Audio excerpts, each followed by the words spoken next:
I live in the city of Chicago. Donald Trump, over the past 2 months, has not only posted an AI video of Obama being arrested, but then after that, he posted an AI image of Chicago being invaded. After that, he sent the National Guard to Chicago. So I've spent my formative years watching the president do this. And just think about this. We saw these Nazi group chats, which I'm sure you condemn, right?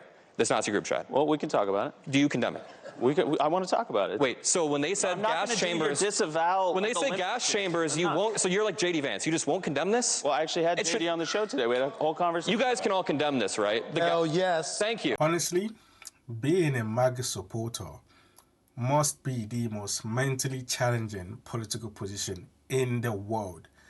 The amount of mental gymnastics required to regurgitate your position, to defend your position, the amount of first-hand embarrassment you have to go through, I just kind of have to like wave it away, like, oh, who cares, like, whatever.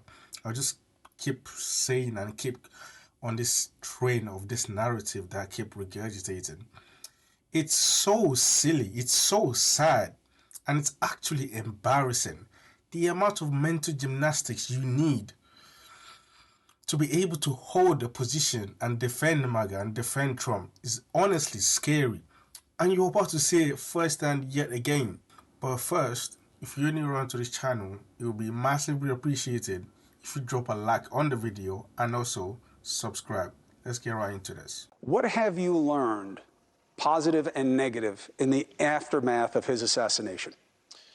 Yeah, and by the way, Chris, he said really nice things about you in private, and that's why when we had a chance to get together, you know, after all of this happened, I was more than happy to connect, and I'm glad we did.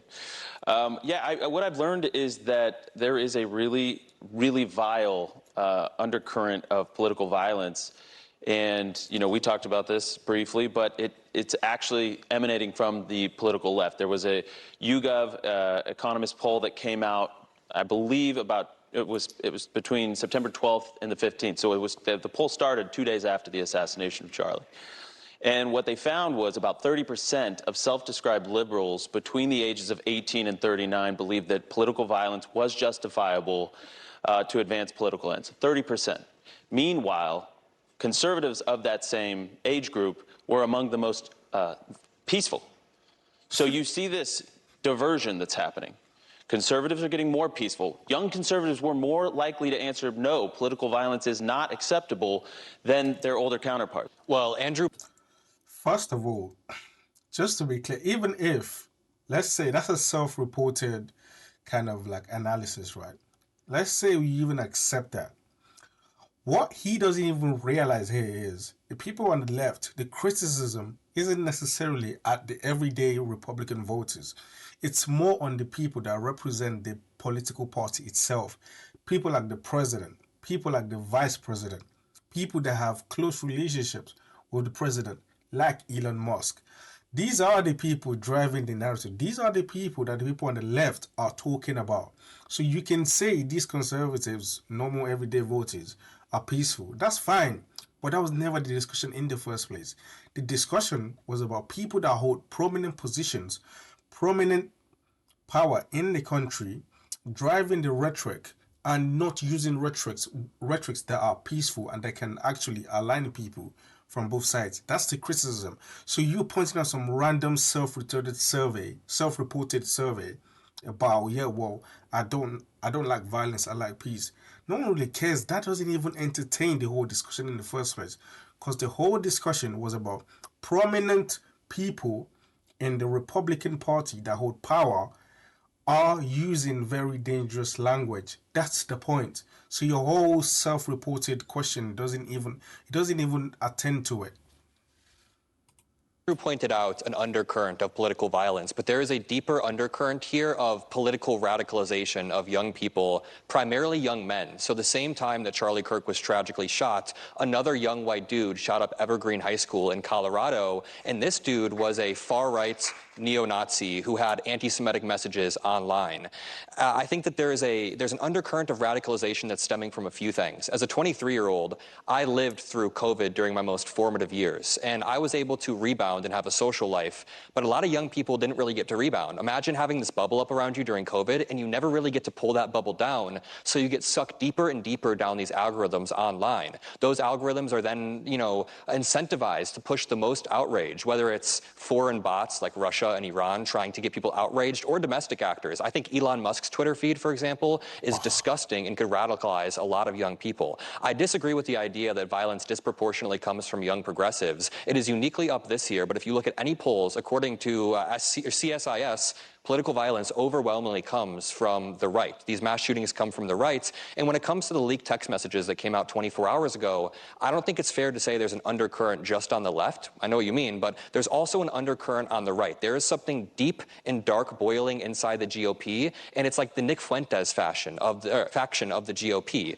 You can't deny that this is boiling when we got these leaked texts 24 hours ago. I do not like when people are characterizing these as kids in college. These were grown adults. Some of them were 32 years old. One of them was a state senator from Vermont. Today, we saw an Ohio aide with a swastika in the back. I would never claim that this is representative of an entire party, but I do think there's an undercurrent of radicalization on both sides. Well, And that's where the discussion should start, okay? First of all, he makes the point that on the same day Charlie Kirk was shot, there was another white male that shot up a different school. That's America for you. But they don't talk about that. Why? Because it doesn't fit the narrative. Imagine if this guy was some level like, imagine this guy was some trans person that will also be compounded onto the already narrative that's been built around the person that killed Charlie Kirk. And then at the end of the day, not being able to realize this comes from both sides, just thinking this is just one side kind of problem. It exactly is one of the main issues that keeps driving the discussion, and it keeps getting worse. That's exactly one of the reasons why there seems to be no solution to this. Not admitting it actually does also come from your side. These people, it's like they have no clue, they have no idea about how to actually use numbers unless it actually benefits them.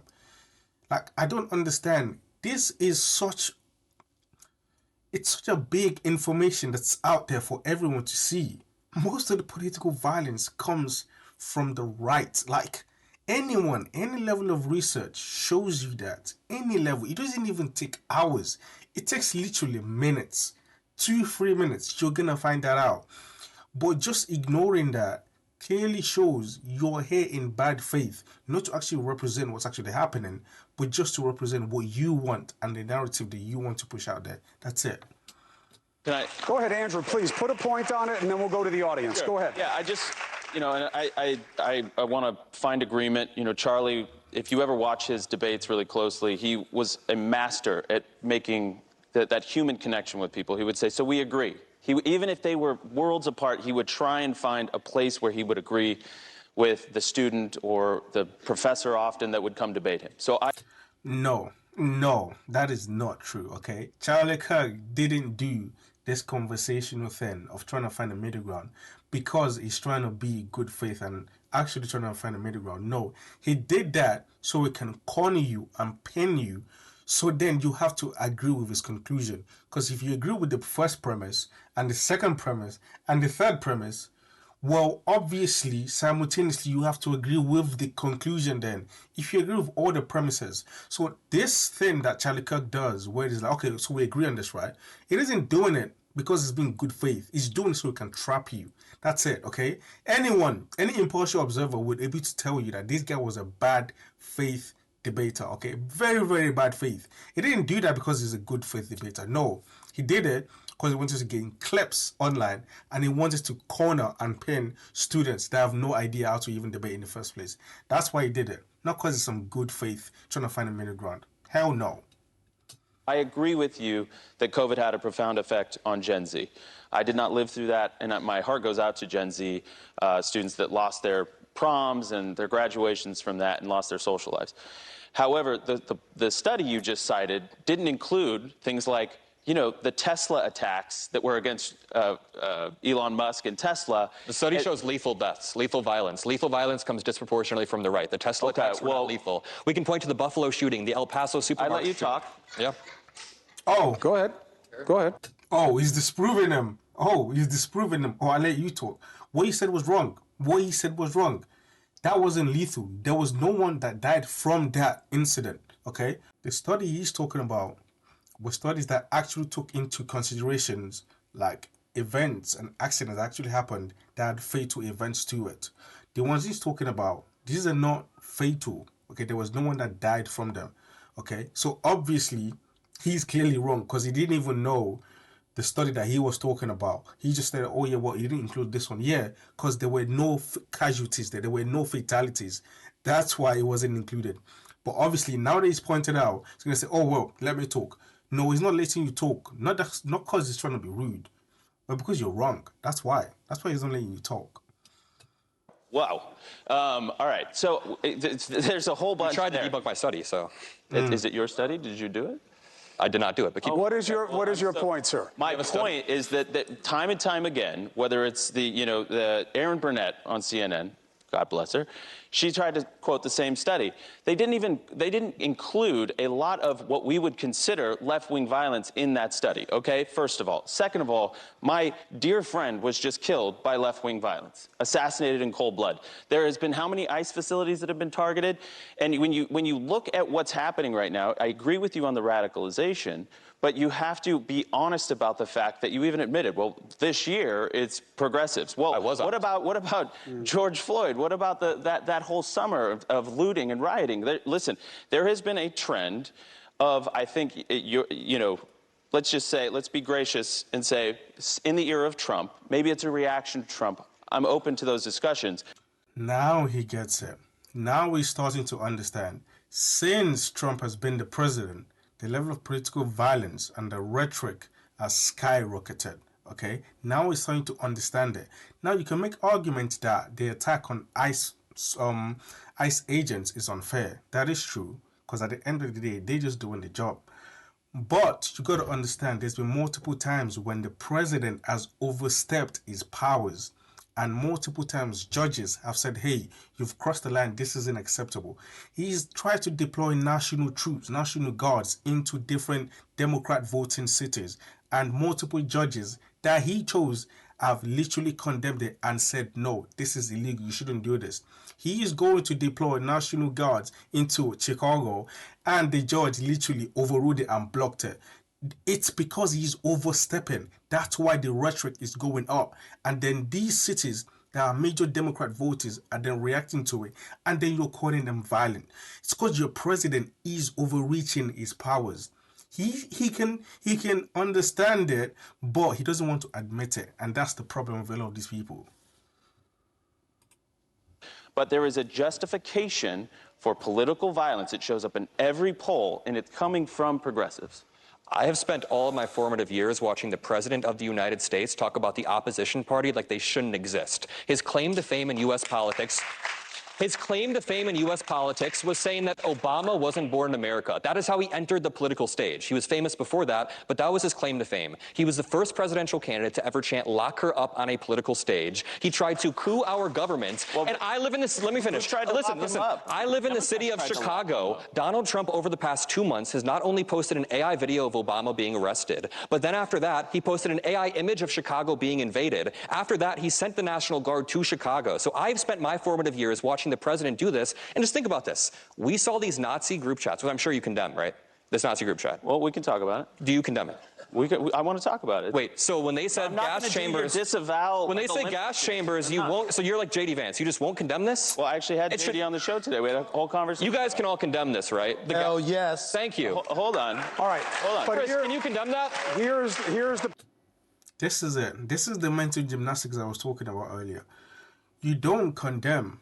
Some of the things that came out of these leaked group chats is wild. It's honestly insane. Just to give you a little insight into what this person refuses to condemn, by the way. Great. I love Hitler. I would go to the zoo if I wanted to watch monkey play ball. And everyone that endorsed but then votes for us is going to the gas chamber. The girl was fully raped. Like, he also hates Jews. It was rape.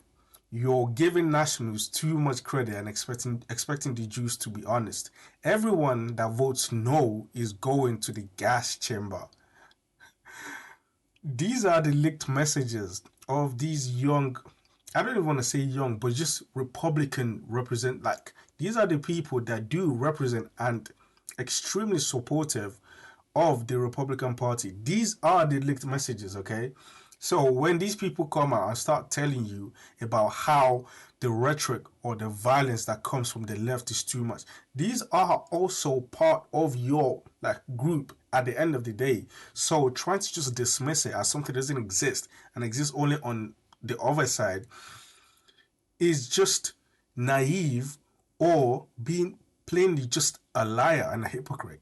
But you know, who is actually surprised by this? The vice president himself didn't condemn this. He just said, oh, you know, they're young people, so young people do bad stuff.